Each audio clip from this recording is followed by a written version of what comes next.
Seems it never rains in summer. I'm still in work attire. Look at this. 12:15. Good morning. Lakers are going into the playoffs. They won the play-in game very, very narrowly. Horrible offensive performance tonight. Contradictory to the last 20-some games, really, since the team's been revamped. But they eked out the win in overtime against the Minnesota Timberwolves, with all the shit going on with Minnesota. But I'm going to try not to talk for 15 minutes tonight. Today was a crazy, crazy Tuesday, on my feet all day. Interviewed a guy today for a full-time tech and helper position, kind of a senior level position. These guy's got a lot of experience. He's a local guy, a little older. Seems good. We're going to bring him in on a 2-week kind of a trial, see how we work together, see if we like him, if he likes us. And if things work out, we'll kind of build a plan from there and pursue a long-term situation. But I'm excited for that. We need more hands in there. We need more help. We need more input. Mike and Sergio worked on the Imola M3 today and got a ton of work done. Exhaust came out, drive shaft, rebuilt the shifter, motor mounts, power steering hose, hood and trunk struts, engine filters. Kind of all of the mechanical work was at least started today, if not completed. And the cosmetic work is something I'm going to take over. I owned an E46. You guys likely remember the 330xi Topaz Blue 5-speed sedan back in Ohio. That was a great car. I can't believe it's been 9 years since I purchased that car. It's been almost a decade since I bought that thing. And I did a little bit of work with that. I replaced the interior center console and cup holders and the storage cubbies in the dash for the coin slot and the sunglasses holder, whatever, ashtray. So yes, I've done it, but it's been so long, I would literally go back to my YouTube video or look at a new TIS description before attempting it again, but I will take over those jobs. I did work on both of my cars today. So I took the 540 home last night, which was unpleasant with no sunroof, down this morning to pick up the headliner and the pillars, picked everything up, went back to the shop, had our interview with our prospective technician, and then got to work putting the stuff in. So I started with the main headliner, we got that in, and then I immediately move on to the sunroof, because if I run into issues with the sunroof, if that cassette needs to come out for some reason, I don't want to have to disassemble the A, B, and C pillars and just all the extra supplemental bullshit. So I just jump right into the sunroof. So the slider went in, I kind of lubricated those channels a little bit, got the glass in. The glass does not want to go from tilt mode down to standard mode by itself. I have to press and force and hold the button to get it to do that. And the reason is I replaced this rubber seal in between the glass and the chassis roof. And I think that it's visually more plump than any of these used seals that are on other cars. And it's just creating too much friction, too much resistance for the glass to pull down. And it came with paperwork that says coding required. And that's literally all it says in English. It's got like 40 languages on there, so it looks like a lot, but you read the English part, coding required. Well, you can't possibly code a new sunroof gasket, but if there's something that needs to be done to recalibrate the sunroof motor, that there's a new seal, or if it just needs to sit closed for a while to compress the new rubber, I don't know. I'm going to dig into that tomorrow.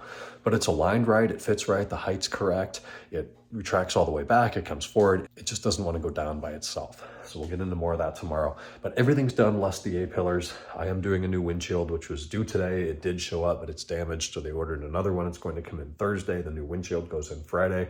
So I'm not going to put the A-pillars in until the glass is done on the 540. But everything else is in. It's a kind of a different texture, slightly different color than the original. You can't buy the original BMW gray anymore, so this is a little bit darker, a little bit more texture, more color, something like that. And it looks good. It's a little fuzzier than I would have liked. It almost looks like an older cloth garment that kind of gets some loose fibers on it when you touch it a whole bunch. That's just how it is. That's what new manufacturers use. That's the modern equivalent. It's the best there is. And there's slightly more padding behind it. So it's a little spongier, which also means it should be quieter on the road, which I'm excited about. The whole objective with that car, the use case, is quiet, smooth, comfortable, no rattles, no noise. So if it does that, I will be very happy. It's not sagging, it's nice and tight, everything's clean. So I should be very happy with that when it's back together. So again, all I've got to do is the A-pillars. M5, the rear bolsters They have a little spring clip where they push onto the chassis. There's a metal spring bar in there. Mine pulled out years ago. So I bought some used ones. The leather is dry compared to mine, so I had him swap the leather panels, just take the staples out, stretch the leather over on the new forms. So my original leather, which isn't original because they were replaced under warranty in 2001, we've had this conversation before, moved those over, put those in the car today. Less rattles, but I think the rattles are because of the folding seats. I think I'm gonna do an E39 source video on this as it's becoming more and more common. I've noted a bunch of cars with rattly split folding seats, but the split fold seats hinge, of course, down here at the base. On this side, once you take this side bolster panel off, there's an 18mm bolt. Take that bolt out, you should see a plastic sleeve, stopper, bushing, collar, whatever you want to call it, that goes around the stud coming out of the seat. And on the small side, the 40 side of the 60/40 split, mine was missing entirely. I don't remember ever finding that piece, so that may have been missing for a long time, which would explain why my car has had some comparatively squeaky, loud, rattly folding seats compared to some other cars. I attributed it to high mileage and a lot of times coming apart and going back together. I ordered new plastic pieces for that. They're in Germany. They're 4 to 6 weeks out. So I crawled up into the crawl space today since I had these bolsters out and don't want to take them in and out a million times as not to cause the same damage to them. But I crawled up there today, robbed some used pieces, replaced anything that was damaged, which were 3 of the 4 pieces had just broken bits or missing pieces entirely.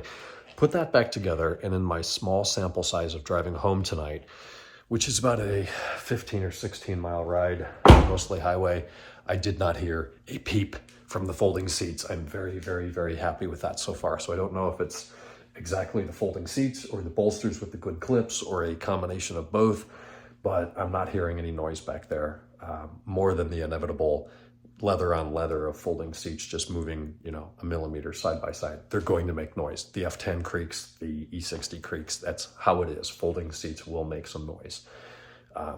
But the vast majority of what I was hearing and what was bothering me seems to be gone. So I think that's going to be something I do a video on. If you have noise back here, check these. I use my folding seats fairly often. I imagine other people do more. And if those rubber pieces just deteriorate, fall apart, tear, gouge, whatever, that's going to allow the whole seat to move around. And it's not the seat rattling around on the hinge. It's the fact that the latch, where it latches onto the chassis up behind your shoulder blades, that's what makes the noise. That's where you get this rattle, rattle, rattle as the whole seat moves around. So kind of an easy fix. They're cheap parts, something you can put in about a half an hour once you learn how that all comes apart, which I hadn't done since I dismantled cars. So I had to relearn how to take out the seats. And I've never done that in this car, but real easy. Stay tuned for that. Tomorrow's Wednesday. My dad's going up to pick up the transmission for that Carbon Black 2000 tomorrow. We'll get that put back together, and then we're starting a 3, that Silver 530 project. Should be about 2 days. Anyways, saw the game tonight, took care of my taxes tonight, had pizza with Larissa. Mike came over for a little bit. Now we're going to bed. 8-minute clip. I said it would be short. Talk on Wednesday. Night.